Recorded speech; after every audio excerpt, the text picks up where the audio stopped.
let me just mute everyone. Okay, thank you for joining me again. We're carrying on with our Gemara Sukkah, Daf Nun Beis Amud Aleph. And again, like last week, this section deals substantially with Midrashim, with Agadah, with Psukim from Tanakh. So the Gemara share will turn again a little bit into a Tanakh share. I'm not an expert on Tanakh, but it does help me to learn Tanakh, to go through the Psukim quoted in the subject matter we'll be dealing with today.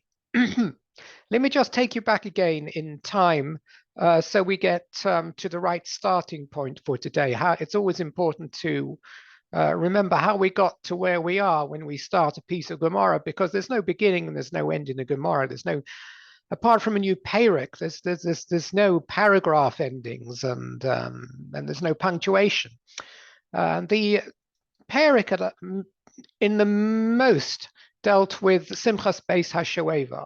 That's the large proportion of the parak, the celebrations in the Beis HaMikdash, if you remember, to accompany the libation ceremony of water and wine on the Mizbeach. So that was the main inyan.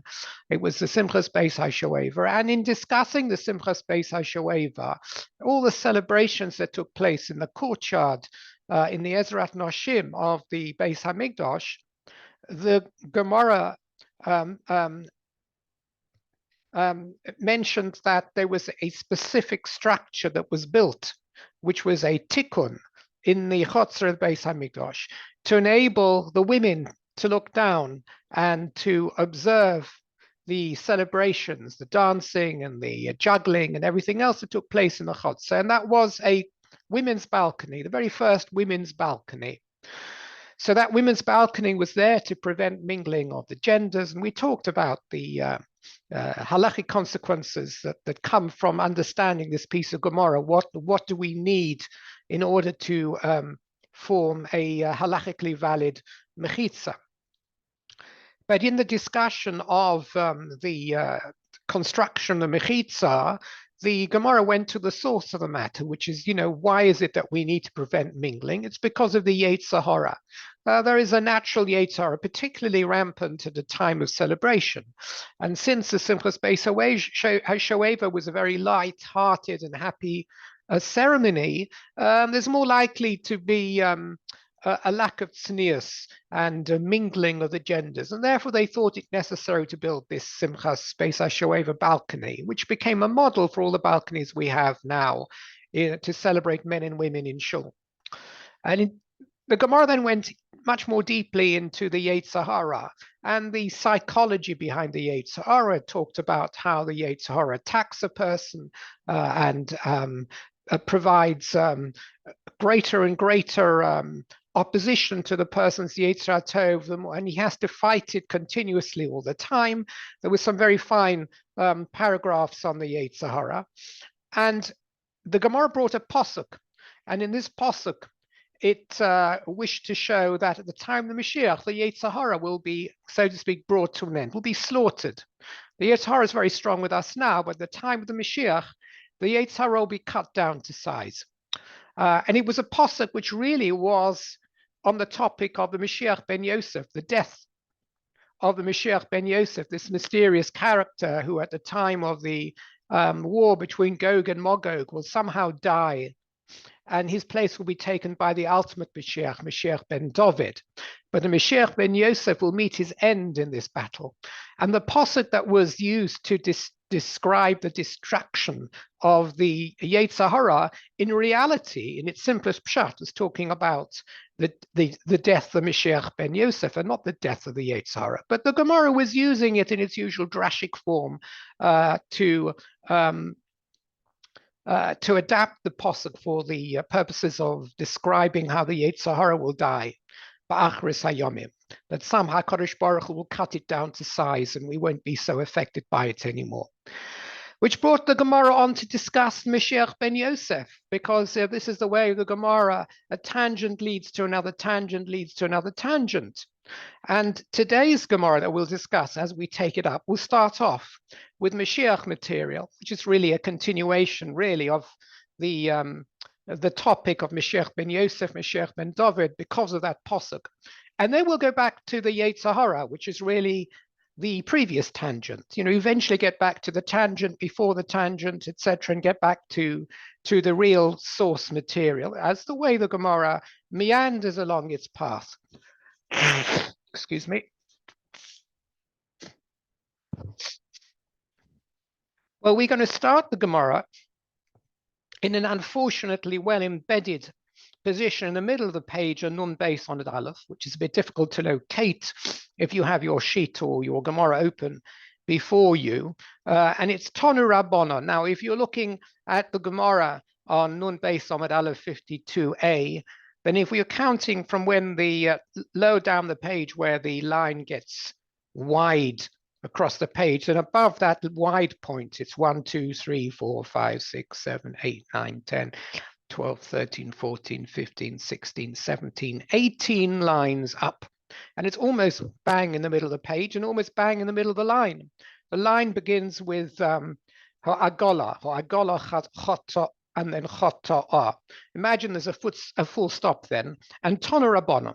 Tonu Rabbana, our rabbis taught, this is another brisa material, which is going to discuss the Mashiach ben David on its way to discussing the Mashiach ben Yosef. Mashiach ben Yosef, the character who's essentially dies in the battle of Gog and Magog, is alluded to also in this posuk. So let's read the brisa. Tonu Rabbanan, our rabbis taught, Mashiach ben David she'osid lehigolos bimhera v'yomeinu. Mashiach ben David, the ultimate Mashiach that we wait for, who will rebuild the Beis Hamikdash and bring an era of peace and prosperity and knowledge of HaKadosh Baruch Hu back into the world when he appears speedily in our days. That Mashiach ben David who will appear, Omer lo HaKadosh Baruch Hu. HaKadosh Baruch Hu says to him, HaKadosh Baruch Hu will say to him, if you like, to the Mashiach ben David. This is what the Medrash says. Sha'al mimeni davar ve'etein lecha. Ask of me something, and I will grant it to you. It sounds a little bit like Achashverosh to Esther, doesn't it? You know, up to half the kingdom, and it'll be yours. HaKadosh Baruch Hu is saying to the Mashiach ben David, if you make a request, I will grant that request of you. What request do you have? Shenema, how do we know that this conversation took place in the first place between HaKadosh Baruch Hu and Mashiach ben David? Because of the posuk in Tehillim, which the Gemara, it's a very separate second of the Tehillot in Sefer Tehillim. And I'll share my screen with you, but I think it's the one that says Lama Roksho Goyim, etc., etc. This is a messianic Tehillah. Just share my screen.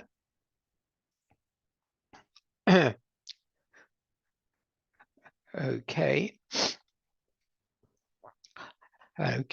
So the Gemara actually quotes the only bits of it, as you already used to seeing. We never get complete quotes. Asapra el chok, ani hayom yoledeticha, sha'al mimeni ve'et nogoim nachlosecha. So here's actually the posuk before. And then we're going to do 3 psukim actually, and we'll see the context. This is a tehillah that seems to deal, without any detail or without any background, with HaKadosh Baruch Hu installing the Melech HaMashiach, when that will take place, please God. Excuse me.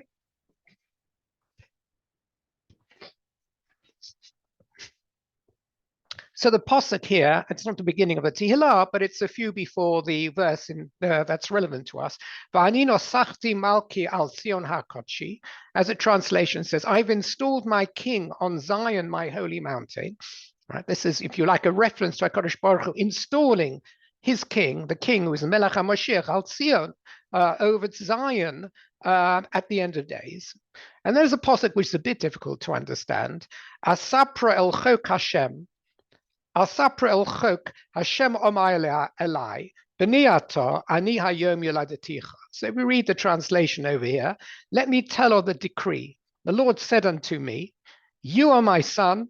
I have fathered you this day. It's as if HaKadosh Baruch Hu says Kabiyochel to the Melech HaMashiach, not you are my son.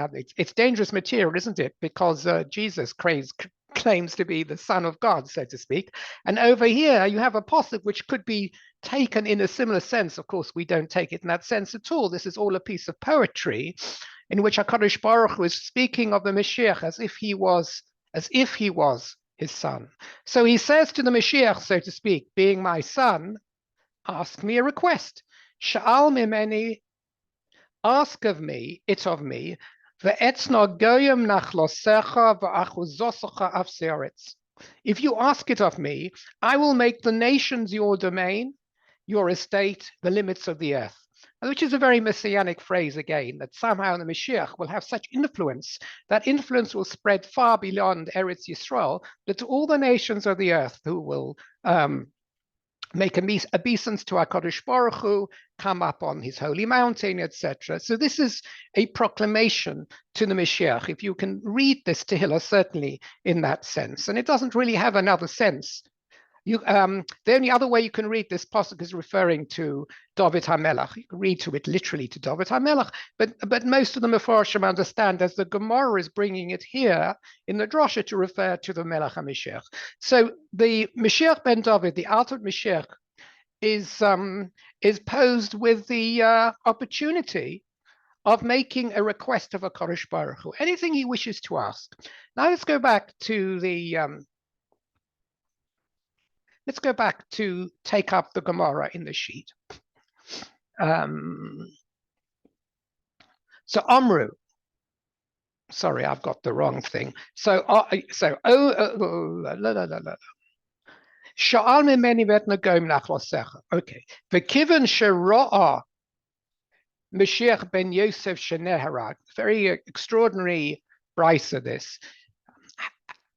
Since Mashiach ben David had seen what bitter end had come to his predecessor, the Mashiach ben Yosef, Omer lefonov, he said before HaKadosh Baruch Hu, you ask me to place my request.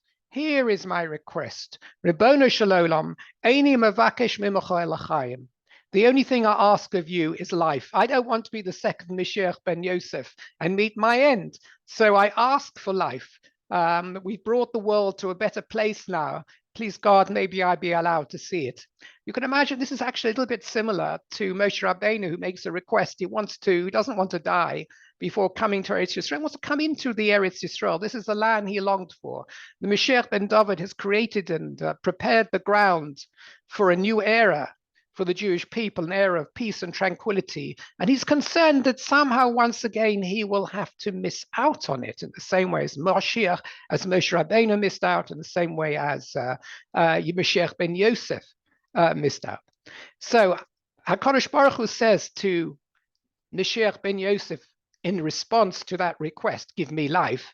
Omer lo, he said to him, Chaim, Omelo Chaim, I've already promised you, wife. Achelo Omata Kavah Hisnabe Olecha David. David HaMelech already made that prophecy of you that you should have life. It's not a request you need to make from me because it's already been made. Shenema, because the Pasuk says, and he quotes a Pasuk here, Chaim Shal Mimecha Nosatalo. This is also in Tehillim. If you look at the Pasuk, it seems to refer to the king, and this would be the King David. It's not the same Tehillah at all. It's also in Tehillim. He asked for life, and it was given to him. Again, this Pasuk, it's not clear what life was given to who, but in this midrashic dialogue, HaKadosh Baruch Hu says the request that you've asked for life, that you shouldn't fall by the wayside at this time, has already been granted because of the request was made by a predecessor of yours, David HaMelech. He asked that you, as Mashiach ben David, if you like, a descendant of David HaMelech, Mashiach ben David. Mashiach ben Yosef wasn't directly in the Davidic line, but Mashiach ben David is obviously by definition the Davidic line. And your great-great-great-grandfather asked, so to speak, that you should be allowed to enjoy the Yemei HaMashiach, and it was granted. That's the end of this little piece of the Gemara. And the Gemara brought it here because we've been discussing the death of Mashiach ben Yosef, and this particular pasuk brings to our attention that Mashiach ben David himself was traumatized.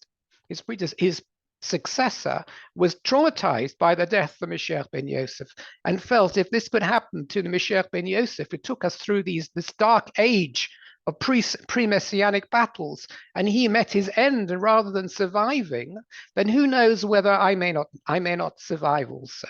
The two are linked together, Mashiach ben David and Mashiach ben Yosef. Now the Gemara is going to go back to the Yetzer Hara. Remember the original pasuk, the destruction of Mashiach ben Yosef, the Gemara originally used to assign it a meaning of the destruction of the Yetzer Hara, that the Hesped in Yerushalayim was over the death of the Yetzer Hara, according to some of the Mefarshim we brought last week, because the Yetzer Hara is very valuable. And at the time of the end of days, that challenge of having to confront the Yetzer Hara, and the strength it gives us to be able to rise above all obstacles and challenges, that strength, the preparation that we have, that we push ourselves through, and the growth that we have as a result of fighting the Yetzer Hara will be taken away from us at the time of the Mashiach. It's actually something to mourn over. The destruction of the Yetzer Hara is taking away a challenge. It's as if for the mountaineers, all the mountains were leveled. Everest was only 20 feet high.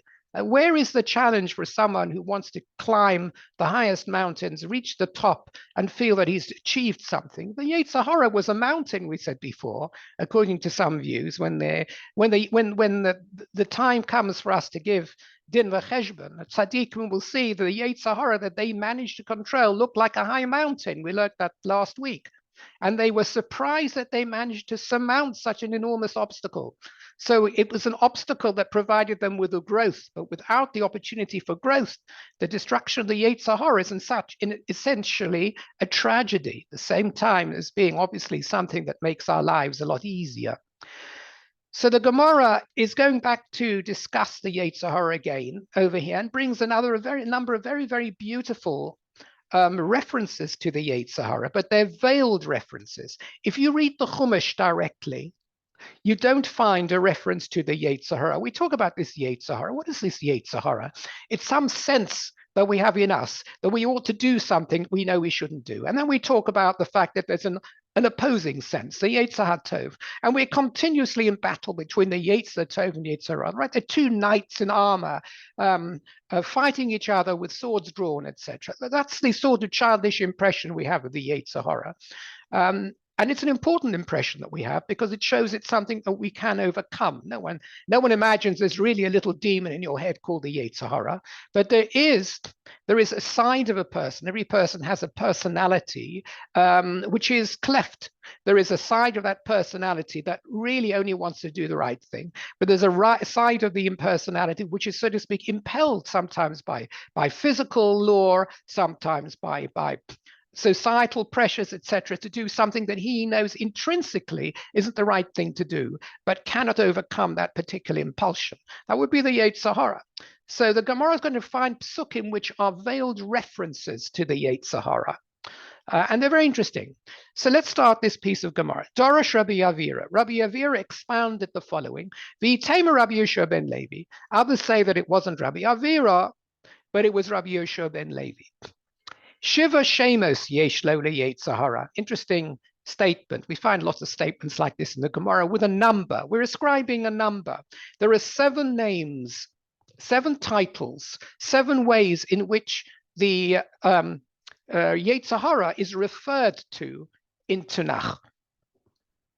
7, and when we say that, that usually means that the Yetzer Hara has 7 forms, if you like. It isn't just a question of names, as we'll see. Somehow it has a number of different approaches. It's like saying that there are many chess openings, right? When you open up a chess game, you're going to pull to king 4, pawn to queen 4. You can do also knight to whatever it is, queen's bishop or something. Many openings. So the Yetzer Hara is also very many modes of attack. And if you like, each of them has a name. That's probably what the Gemara means by names. But it's going to quote psukim here, and each posuk, there is a veiled reference to the Yetzer Hara using a different expression. Now, the interesting is, first of all, the Gemara says, what's the first? HaKadosh Baruch Hu kra'o Ra. HaKadosh Baruch Hu calls it just Ra, the evil. What does it mean? It means in the Chumash. If you're looking in the Chumash, which is HaKadosh Baruch Hu's work, Shenema, after the Mabul, I think this is, Sefer Bereshis, HaKadosh Baruch says, I'm not going to destroy the world anymore, because it's a bit of a hopeless case. People will have to do tshuva. There's a rainbow in the sky now, etc. But mankind himself has a bad streak. And that bad streak is the Yetzer Hara. I implanted that bad streak in mankind. But nevertheless, it's there. And the Pasuk says, it's a famous Pasuk, Ki Yetzer Lev Ha'adam Ra Min Orav. The inclination of the heart of a man is Ra Min Orav. Yetzer Ra. Yes, so you can see that Yetzer Hara is really there in that posuk. The inclination of a person. This posuk is almost a direct reference to the Yetzer Hara, almost the only direct reference you can really have in Sefer Bereshis. There is something innate in the personality of mankind that inclines him to do bad things. And I have to, says HaKadosh Baruch Hu, Kabi Yochel, take that into account, as if I didn't know about it already. So that's the posuk appears to be saying. So that's the description that it's Ra. That's a description in Sefer Bereshis. The Gemara goes on. Moshe Kra'o Orel. Moshe, in his speech in Sefer Devarim, when we say Moshe, why don't we say HaKadosh Baruch Hu? This next quote is also from the Torah. That's also HaKadosh Baruch Hu. But this is in Sefer Devarim, which is Moshe Rabbeinu's personal message to Am Yisrael before his death. So therefore, the Gemara refers this to be as Moshe rather than the author to be HaKadosh Baruch Hu. Moshe Kra'ohu Arel, the uncircumcised. How do we know? He calls the Yetzer Hara uncircumcised. Shenema, the Pasuk says, another famous Pasuk, Umaltem es orlas levavachem. He's telling the people, you should circumcise the closed up portion of your hearts. You should remove the orla, the foreskin of your heart. The idea of a bris milah, again, without going to, torrid biological details, is that the skin covering a certain area is removed so that what is below it, under that skin, is exposed. It is opened up. So the idea of maltem as orlas levavachem is that there is some sort of a blockage, foreskin, some way in which the heart itself is sheathed.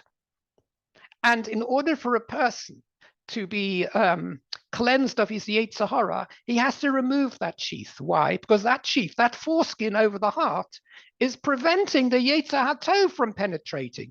So to speak, it's like saying a person has stopped up his heart, what he doesn't want to hear, puts his fingers in his ear. Why? Because he doesn't want a message to come in. If your heart is uncircumcised, if the foreskin, the moshel of foreskin, is not removed from the heart, then the heart doesn't get the point, and the emotions, etc., don't receive the right inputs and messages because they have been zipped up, so to speak. You need to unzip the heart. So what is it that's zipping the heart up? What is it that is sheathing the heart and not allowing the good to get through? That's a Yetzer Hara. The Yetzer Hara somehow is acting as a cocoon around the heart, saying, I don't want this heart to be softened up and opened up to good messages. This is the moshel over here of an orla. And when Moshe Rabbeinu addresses the Jewish people, and he says to them, essentially, your Yetzer Hara needs to be removed. You have to be umaltem as orlas levavachem. That sheath that's surrounded, that orla, which is the Yetzer Hara, needs to be removed. So that's Moshe's way of describing the Yetzer Hara. Now, David, and this is in Tehillim, David kra'ahu tomei.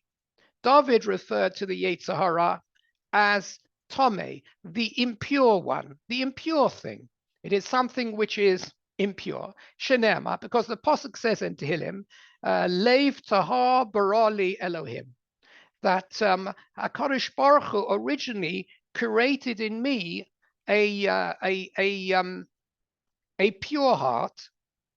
It's a lovely posuk. It actually says, Leiv Tahar Barali Elohim. Hashem originally gave me a pure heart, V'ruach Novon Chadesh B'kirbi, and a understanding spirit he placed within me. And unfortunately, what I've done is I've defiled it. In other words, a person has originally the potential for a pure heart. And if, as long as he remains on the right path, he is pure. But sometimes that purity is defiled. What defiles it? So that says the Gemara, Michlal Ikotome.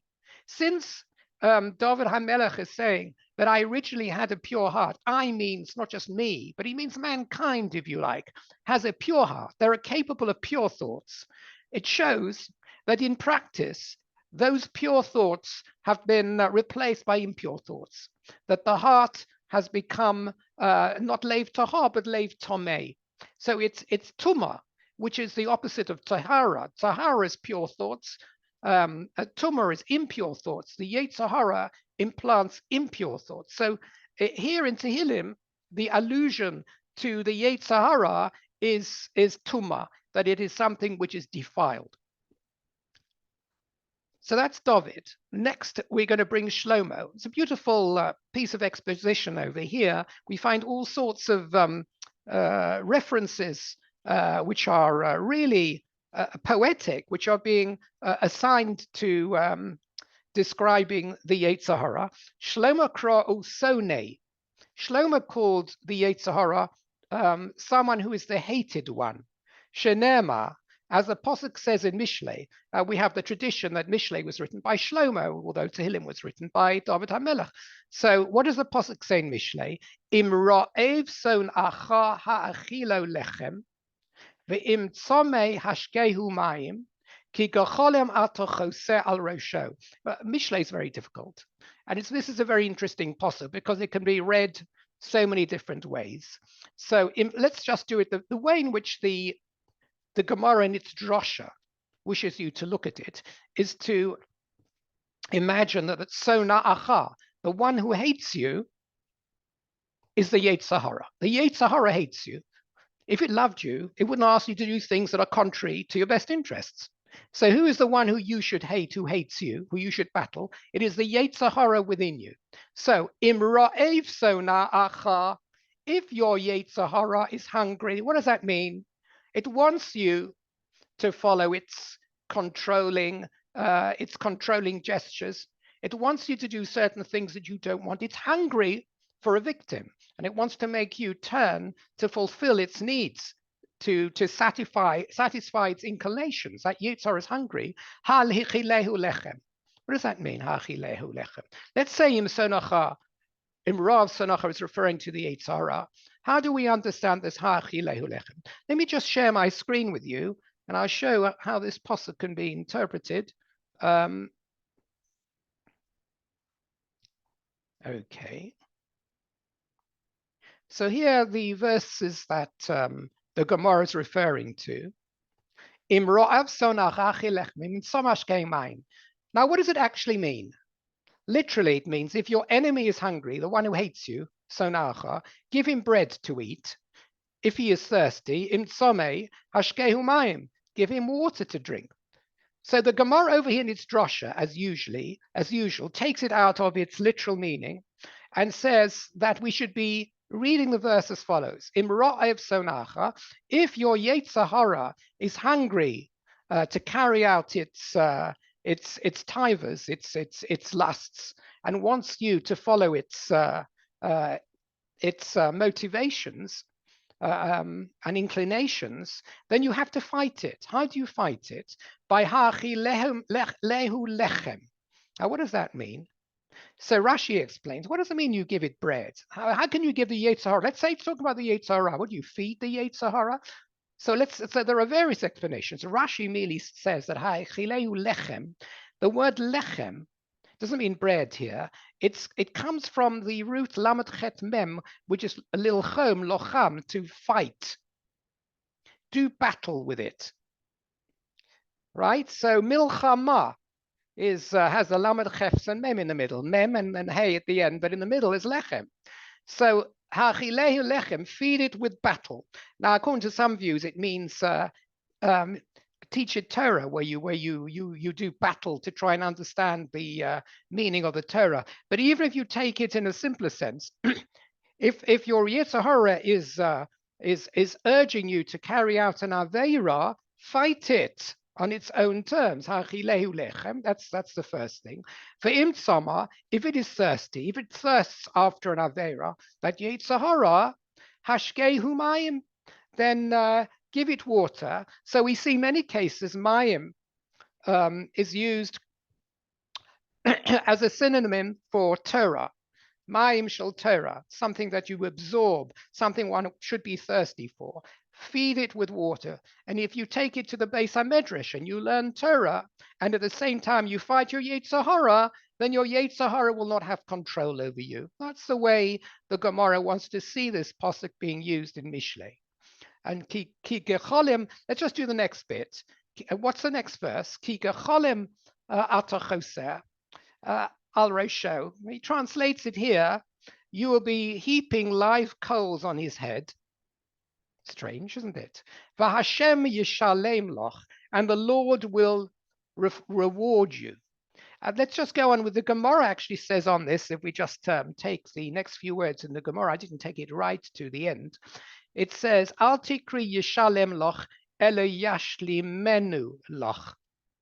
In other words, if you feed it with, if you heap live coals on its head, what does that mean? If you do battle with it, then Hashem yashlim lacha means Hashem will allow you to make peace with it, or it'll come to peace with you. Not yishalem lach, Hashem will reward you, but make shalom. You are fighting the Yetzer Hara.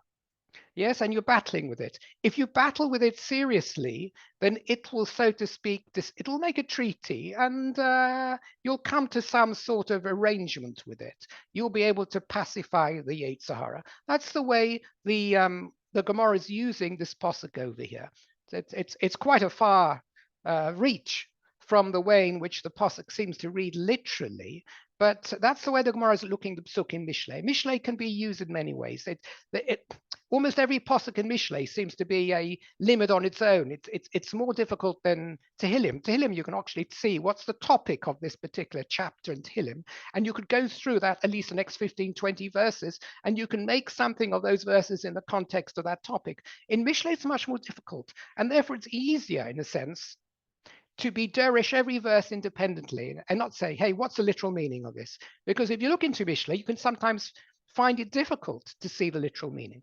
And over here, the Gemara wants to say that everyone has a Yetzer Hara. That Yetzer Hara is your enemy, recognizes, identified as an enemy, do battle with it, and eventually you'll be able to make peace with it, or at least you'll be able to come to an understanding, which means you'll be in control and the Yetzer Hara will not be in control. That's the way the Gemara is seeing it. So this is according to the way Rashi understands the Gemara's use of this pasuk is. But of course, there are other meanings to this pasuk, which are not the straightforward, the meaning of the one that Rashi brings over. If you were reading Mishlei the first time, you might look at things completely different. For example, the Malbim, when he describes this pasukim, Imrov sonacha achilehu lechem. So he says this is literally true to an enemy. If your enemy is hungry, what happens? Forget about the Yetzer Hara. Let's just take this in the simplest sense. You're in the field of battle and you've dealt a blow to your enemy and your enemy is already in retreat. And one of the enemy soldiers comes up to you and says he's hungry and he's thirsty. Well, you've got a choice. You can say, well, you're my enemy, so you can die, you can thirst, or you might even want to put a sword through him, so you can put him out of his misery. Says the Malbim, read this as the nice way to behave to someone who you vanquished. Imrov sonacha, if your enemy is hungry, but you already have control over him, you have defeated him, hachilehu lechem, feed him with bread, give him something to eat. Im tzomeh hashke mayim, and if he is thirsty, give him some water. Don't deny it to him just because he's your enemy and you feel that you might gain more by his demise. And now you can understand the next posuk much better. Ki gecholem atochotel rosho, v'Hashem yishamelech lach. What does ki gecholem atochotel rosho? Very fascinating meaning it now has. You will be heaping live coals on his head. What does that mean? Well, according to the Malbim, actually it means something very interesting and very, very appropriate. It means that, if you're cruel to your enemy, in a sense, your enemy will expect that. If all of it, and therefore he won't be startled. But if you are kind to your enemy and suddenly says, of course, have a sandwich, have my water, you're still my brother, he will feel even worse in a sense, because having battled against you and tried to kill you, all of a sudden you're showing him compassion. And sometimes that hurts worse. It hurts worse to receive compassion from someone who you were told to hate. And you see that he's not such a hateful character. All of a sudden, he's your brother. So, rosho, in a sense, that will make him more bewildered. The very fact that you show him compassion.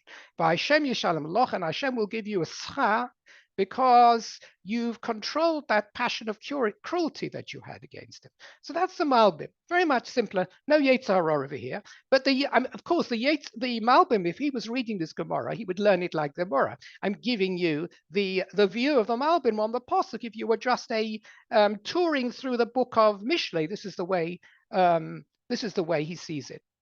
There's another pshat also of the Maharsha in these psukim, which is also quite interesting. And he says this. He says it can mean the Yetzer Hara, but we can read it a slightly different way, and also slightly more literal way. Imrav sonacha, if your Yetzer Hara is hungry, hachilehu lechem, do allow it a little bit of string, a little bit of rope to do what it wants to do.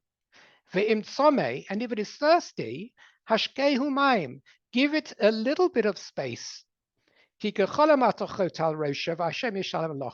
you're more likely to battle successfully against the Yetzer Hara by not denying it completely than you are if you try and deny it completely. Now, this is a psychological, if you like, approach against the Yetzer Hara. Two approaches with the Yetzer Hara.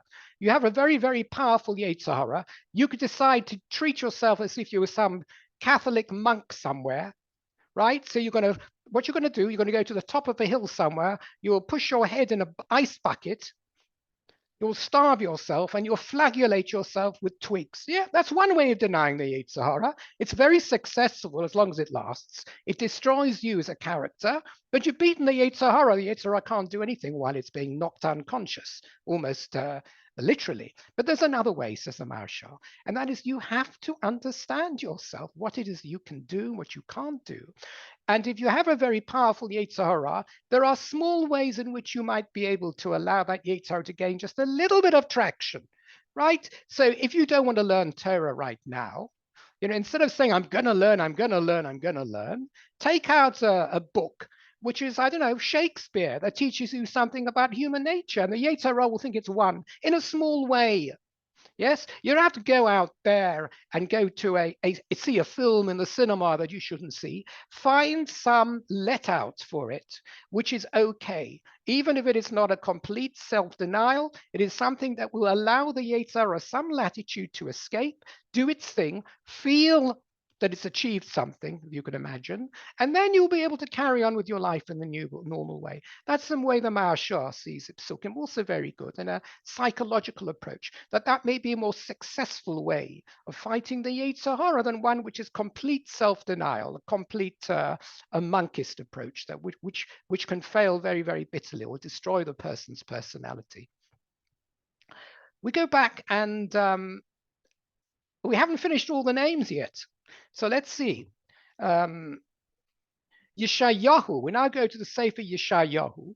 He was Kra'o Michshol. He called the Yetzer Hara a stumbling block, an obstacle. It's something that makes you stumble. You want to do the right thing. You want to go in the right path, and it knocks you off the right derech. Shenema, very, very, very famous pasuk in Haftorah, where it says in Yeshayahu, Solu, Solo, Panu Derech, Harima Michel Mederech Ami. We're on our way up to Yerushalayim at the end of days, etc. Clear a path for us and make sure that all the stones and obstacles from the highway are removed so that we can all walk up in great, as a great throng towards Yerushalayim, a wonderful image of the future. So what does it mean, Harimu Michel? Remove the obstacles. So says the Gemara over here, this is referring maybe not to the physical obstacles, to the stones on the path, to the boulders which are going to trip you over, to the banana skins. It's referring to the Yetzer Hara. Remove the Michshel Mederech Ami. Because the Yetzer Hara, we're asking HaKadosh Baruch Hu at this point in time, towards the end, as we go up in our final return to Yerushalayim, that the Yetzer Hara shouldn't cause us to stumble anymore. So this Michshel is referring to the Yetzer Hara. Now, Yecheskel, the Navi, crow Even. And this is similar to a pasuk we saw in Devarim. Yecheskel referred to the Yetzer Hara as an Even, or we can read in his Nevuot into a pasuk of Even the meaning of Yetzer Hara. How? Shenema v'hasiro si as lei for Even mipsarachem, a lovely famous pasuk as well. HaKadosh Baruch Hu says, when the final day comes and we're into messianic times, the rebuilding of Yerushalayim, etc., there will be a new era. It's not just a new era in terms of physical rebuilding. There will actually be a form of spiritual and character rebuilding. V'hasirosi, at that time, I will remove as leva evan, the stone heart that you have mipsarachem, v'nosati lachem leiv bosa, and I will replace it with a heart of flesh.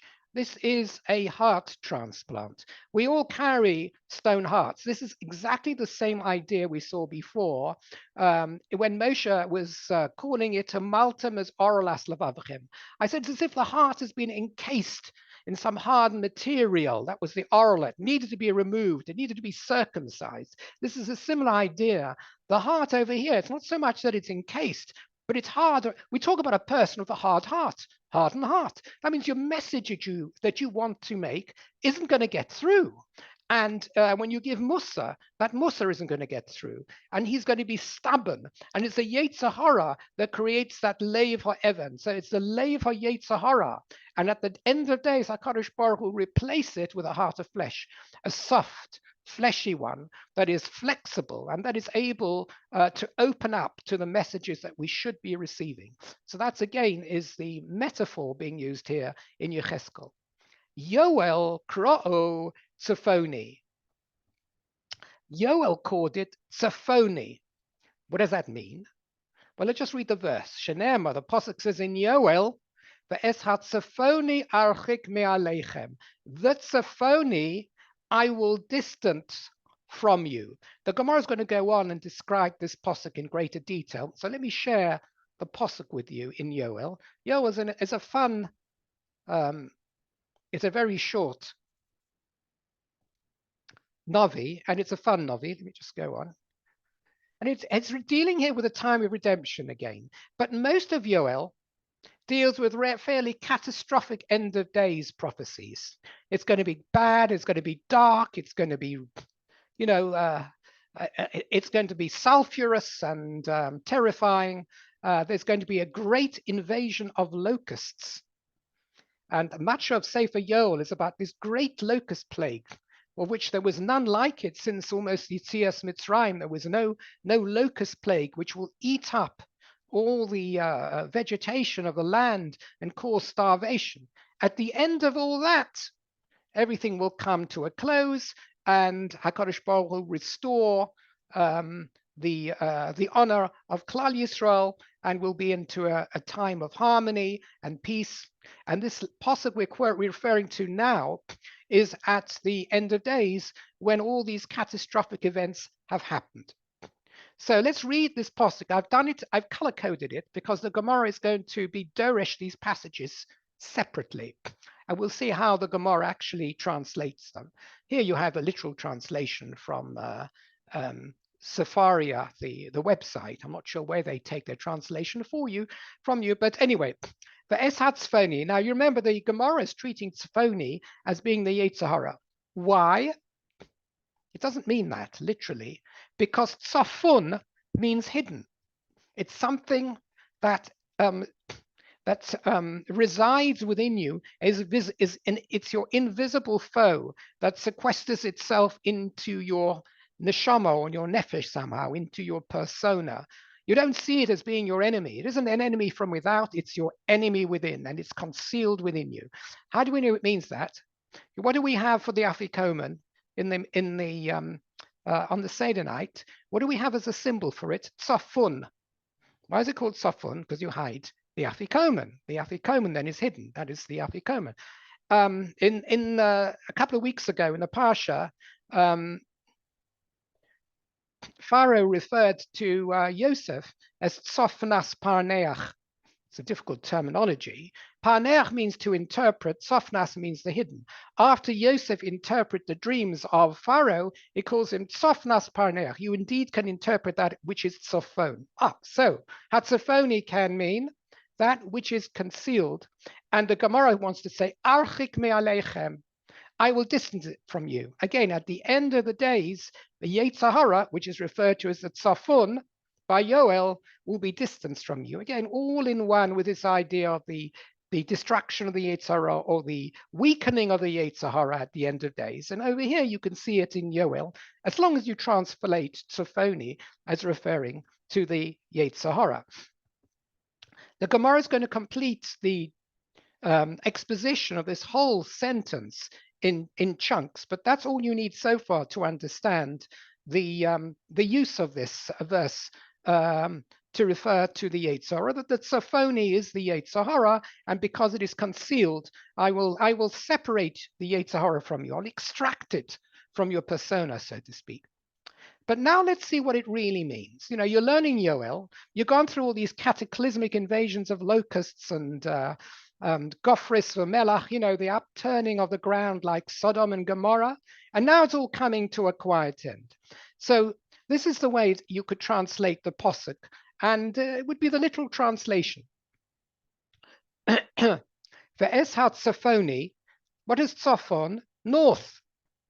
And this is how he translates it. Dorom v'Tzafon.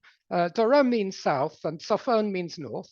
For Eshat Tzafoni, the northerner, Archik mi alechem, I will distance from you. No problem with that, because the northerner probably would refer to Assyria, Ashur, and maybe even Bovel, or maybe that's slightly not so directly north. But Ashur, the Assyrians, the time of they were a great world power. After all this tempestuous confrontation with the major powers of the Middle East, I will distance the enemy, who are the Tzaphonim, the Assyrians, from you. I will drive them away. V'dachtiv eretz Sia shmama, where will I thrust it? Into a parched and desolate land. In other words, the Assyrians will be driven into the desert. Esponov el-Hayam had-Kadmoni. Nevertheless, this is a very difficult posuk, even if you say it refers to the Assyrians. The front of it shall be cast into the eastern sea, Yad HaKadmoni, the eastern sea, the Sofo, and its back and its rear to the western sea, El Hayam HaAcharon. V'Olah ba'asho, v'sal tzachnoso, and the stench of it shall go up, and the foul smell shall rise, ki higdil la'asos, for the Lord shall work great deeds. Now, frankly, however you learn this posuk, you're going to have problems in trying to reconcile the interpretation of all these passages into a consistent meaning. The one that works best, actually, is to say it's referring to the locust plagues. Well, I thought the locust plague had come to an end even before that, but it works best over here. And some say that it's referring to the locusts, but you have a bit of a problem, because why would the locusts be referred to as Tsophoni? Why? Because they're small, because they cover up, hide the face of the earth when they eat all the vegetations, maybe. I don't know. But let's try and work it that way, in which case I translate it this way.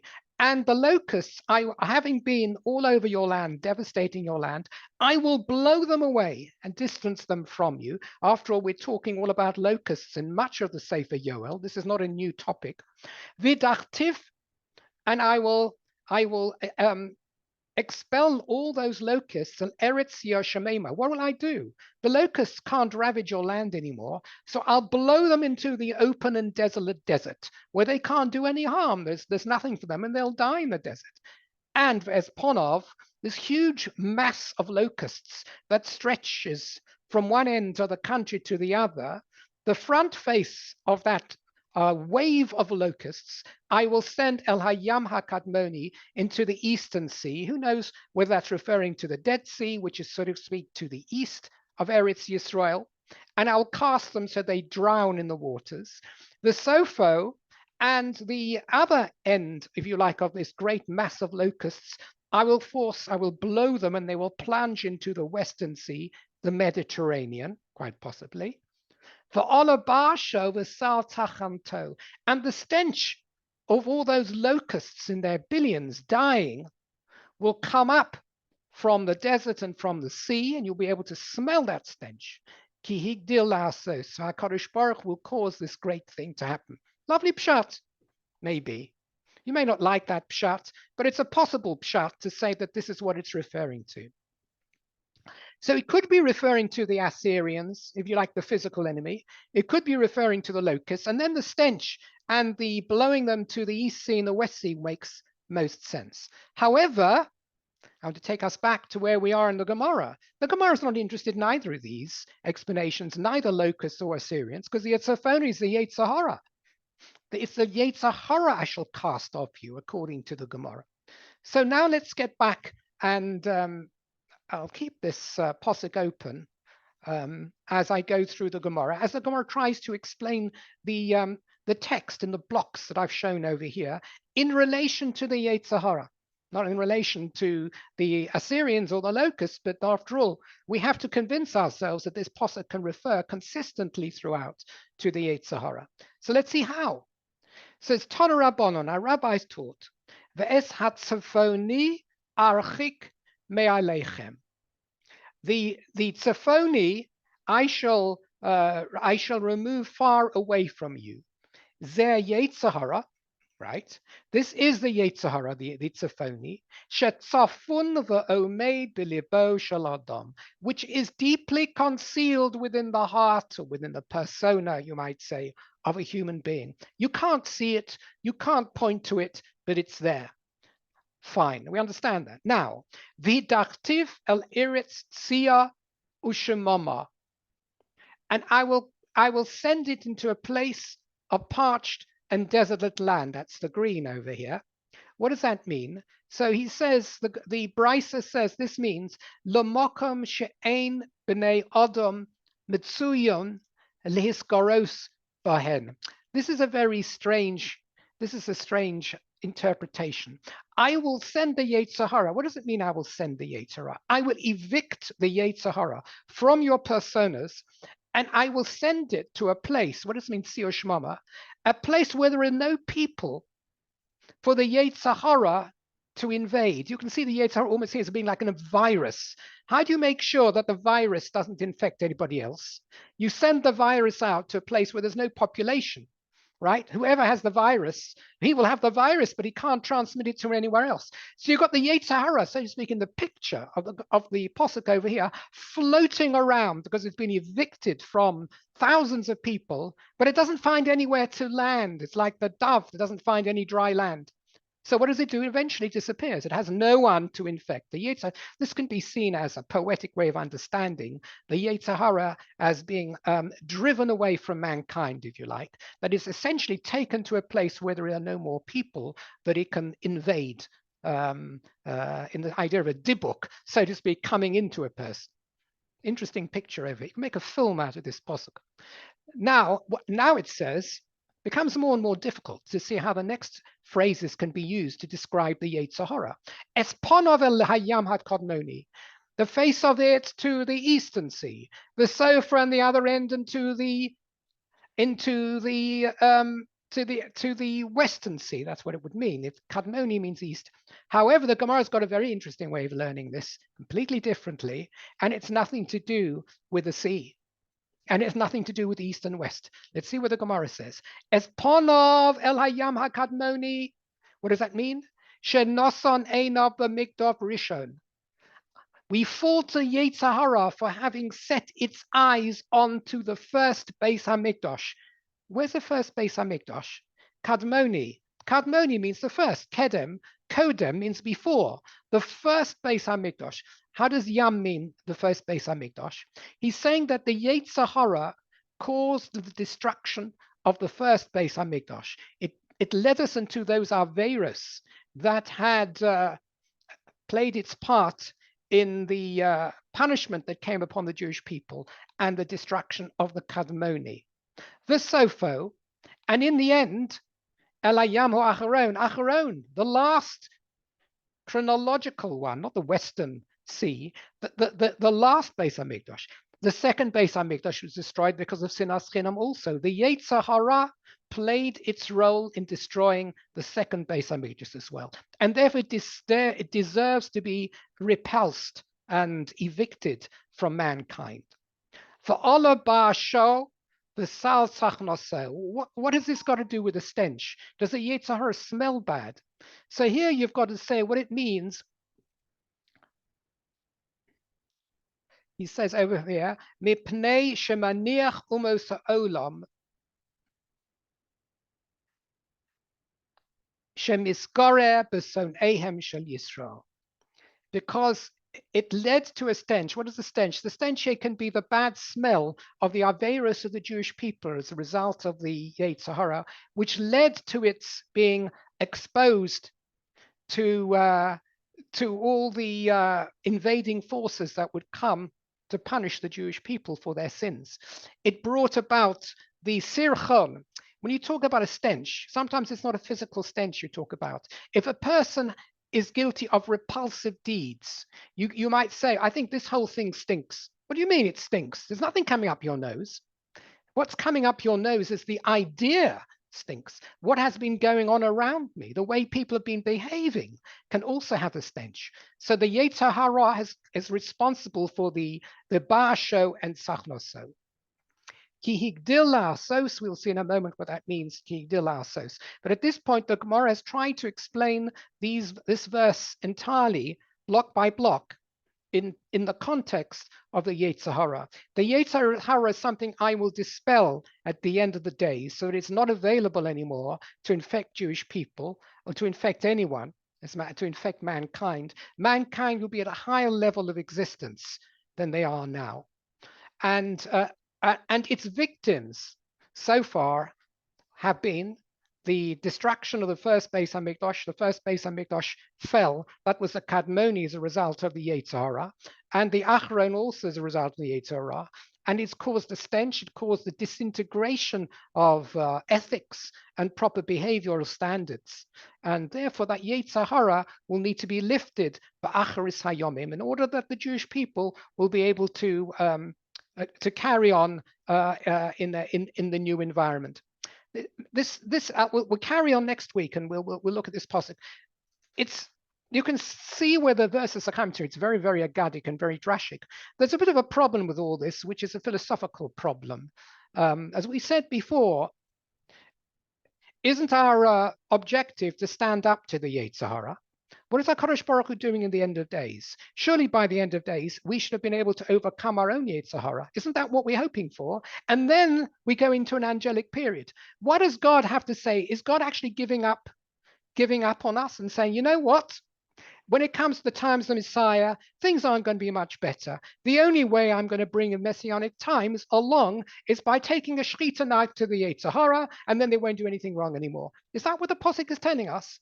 That seems to be the direction that we've been heading over here, that if HaKadosh Baruch Hu hadn't shechted the Yetzer Hara, then we would be carrying on forever and never getting to our ultimate destination. And we thought that the choice, the Bechira, would be in our hands in order to lead to the promised land, in order to lead to the times of Mashiach.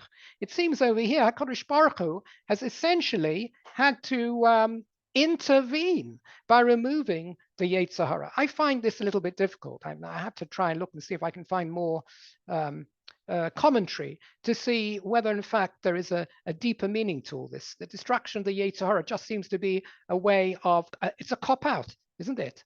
We're supposed to cop into the Yetzer Hara and not to cop out. Anyway, maybe next week I'll have found an answer by then, and we'll see where that takes us, and I'll share it with you. Okay, let me just cease recording.